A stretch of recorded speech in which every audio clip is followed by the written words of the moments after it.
The rain had stopped just an hour ago, leaving the city streets glistening like glass. Sarah Cole, one of the most powerful CEOs in the country, sat in the back seat of her sleek black car, staring out at the busy world she had helped shape.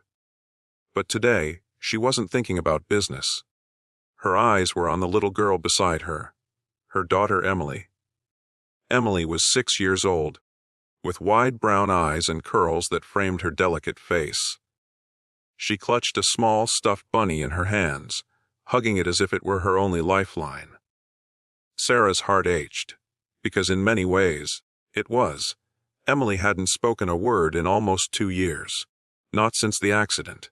Back then, Sarah's husband, Emily's father, had been the light of both their lives. But one rainy night, a car crash had stolen him away.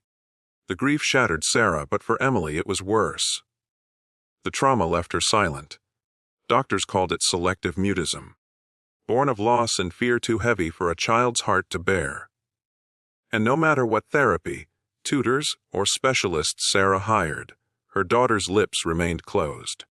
This morning, Emily's teacher had called Sarah again. "She's withdrawn, Mrs. Cole. The children try, but she won't join in. She just watches." It was a knife to Sarah's soul. She was a woman who commanded empires, but in front of her daughter's silence, she felt powerless.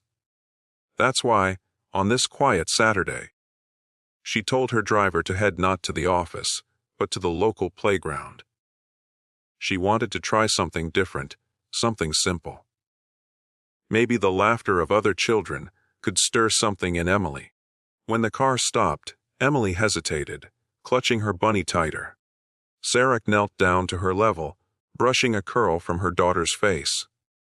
"It's okay, sweetheart," she whispered. "Just play. Mommy will be right here." Emily nodded faintly but didn't let go of her bunny. They stepped onto the playground together. Children's voices filled the air, bright, joyful, loud. Emily froze, watching them run and laugh, her small body tense. And that's when Sarah noticed him. A man was sitting on a bench nearby, his jeans worn, his shirt rolled at the sleeves. He had a gentle face, but what caught Sarah's attention was the boy beside him, around Emily's age, chasing a soccer ball with wild energy. The man clapped, encouraging him, his laugh warm and unrestrained. He looked up and caught Sarah's eyes. He smiled politely, then returned his gaze to his son. Sarah guided Emily to a swing. The little girl sat, silent, clutching her bunny instead of the chains. Sarah gave a small push, her heart heavy. Minutes passed. The other children played, but Emily stayed locked inside her silence. Sarah felt the sting of tears pressing against her eyes. She had promised herself she wouldn't cry in front of Emily. Then suddenly, a voice broke through the air. "Hi there." It was the boy from earlier. He had run over with his soccer ball tucked under one arm. He grinned at Emily. "Wanna play?" Emily's eyes widened. She turned her face towards Sarah, almost panicked, as if begging for rescue. Sarah opened her mouth to gently intervene, but before she could, the boy's father walked over. He crouched down beside his son. "Hey, buddy," the man said softly, his voice calm and warm. "She might be shy. Remember what we talked about. Some kids need time." The boy nodded, thoughtful. He placed the ball carefully on the ground near Emily's feet. "That's okay. I'll just leave it here.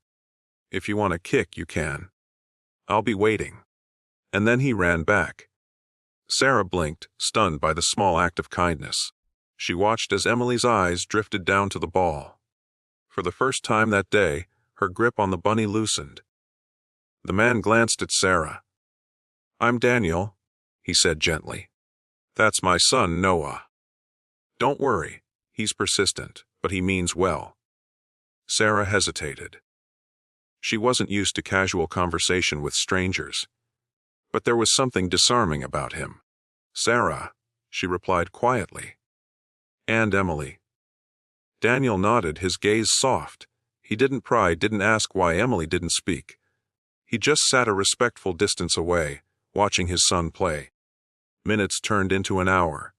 Noah kept circling back, dropping toys near Emily, inviting her with a smile each time, but never pushing too hard. And slowly, so slowly, Sarah saw her daughter's rigid posture begin to ease. Then it happened. Noah placed the ball again near Emily's feet. This time he didn't run off. He stood there, waiting, hopeful. Emily looked at the ball, looked at Noah, looked at her mother, and then, barely softly, she whispered, "Kick." Sarah froze. Her breath caught in her throat. For a heartbeat, she thought she had imagined it. But Daniel's head snapped toward her, eyes wide with the same disbelief. Emily nudged the ball with her tiny foot. Just a tap. Noah's face lit up like sunshine. "You did it! You kicked it!" he shouted, laughing. He chased it a few steps, then rolled it back, again, and Emily, sweet silent Emily, let out the tiniest giggle. Sarah's hands flew to her mouth as tears streamed down her cheeks. For 2 years she had waited, prayed, begged for this moment. And it was here. Not in a therapist's office, not with expensive specialists, but in a playground with a kind boy and his patient father. Daniel's voice broke gently into her trembling silence.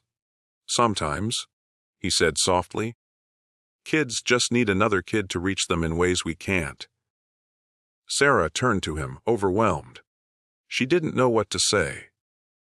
All she could do was nod, tears falling freely. By the time the sun dipped low and painted the playground gold, Emily was laughing. Actually laughing, running timidly after Noah as he rolled the ball.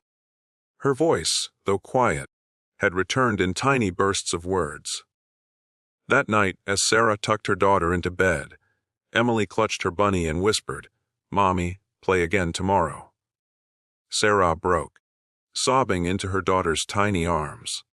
"Yes, baby, 1,000 tomorrows." From that day on, the playground became their sanctuary. And Daniel and Noah became more than strangers. They became family. Sometimes, the greatest healing doesn't come from power, wealth, or control. Sometimes it comes from a small act of kindness, a patient heart, and the courage of a child willing to share a ball. And for Sarah, the CEO who thought she had everything, it was only then, hearing her daughter's voice, that she realized what true wealth really meant.